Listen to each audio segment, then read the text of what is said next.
2 দশক আগে প্রতিষ্ঠার পর থেকেই নানা আলোচনায় রয়েছে elite force rapid action battalion বা র্যাব। সম্প্রতি জাতিসংঘের মানবাধিকার কার্যালয় বা OHCHR এর প্রতিবেদনে র্যাবকে বিলুপ্ত করার সুপারিশ করা হয়েছে। কিন্তু প্রশিক্ষিত এই বাহিনীকে কি বিলুপ্ত করা হবে? সরকারি বা এ বিষয়ে কি ভাবছে?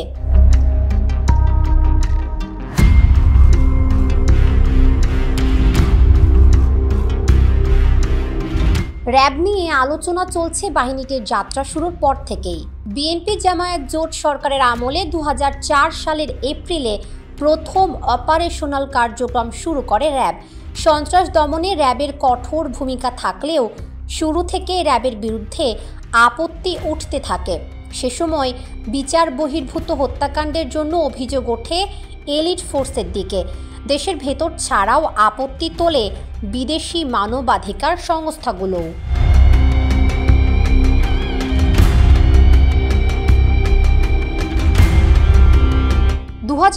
সালের নির্বাচনের আগে বিচার বহির্ভূত হত্যাকাণ্ড বন্ধ করার প্রতিশ্রুতি দিয়ে ক্ষমতায় এসেছিল আওয়ামী লীগ, কিন্তু বাস্তবে ঘটে তার উল্টো। আওয়ামী লীগের শাসনামলে বিচার বহির্ভূত হত্যাকাণ্ডের শিকার হন বহু মানুষ। তখন বিএনপির পক্ষ থেকে র্যাব বিলুপ্ত করার দাবি জানানো হয়, অথচ বিএনপির সময়ই প্রতিষ্ঠা করা হয়েছিল এই বাহিনীটি।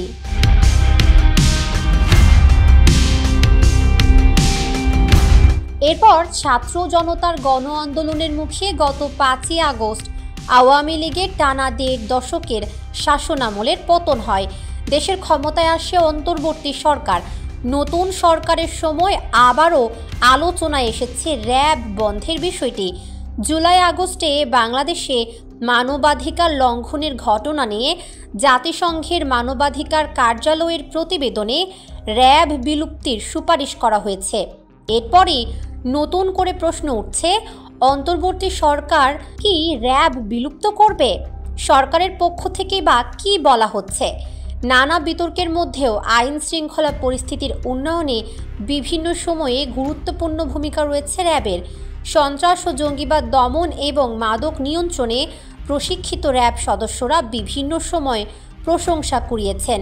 তাই সরকার কি এই বাহিনী সম্পূর্ণ বিলুপ্ত করবে নাকি বাহিনীটির ভেতরে সংস্কার করা হবে, তা অবশ্য এখনও পরিষ্কার নয়।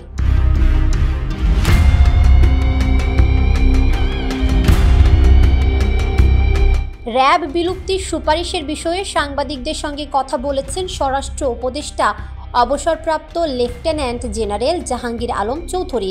তিনি বলেন, র্যাব বিলুপ্ত সহ জাতিসংঘের বিভিন্ন প্রস্তাবের বিষয়ে সবাই বসে সিদ্ধান্ত নেওয়া হবে। সরকার জাতিসংঘের প্রস্তাব স্বাগত জানিয়েছে বলে জানান জাহাঙ্গীর আলম চৌধুরী। তিনি বলেন, একটি প্রস্তাব দিয়েছে জাতিসংঘ, আমরা সবাই বসবো, বসার পর আমাদের যা সিদ্ধান্ত তা জানাবো।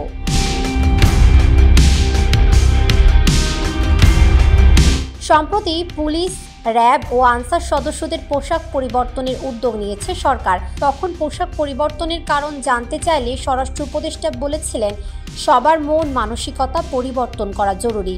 সেজন্য পুলিশ, র্যাব ও আনসারের পোশাক পরিবর্তন করা হচ্ছে।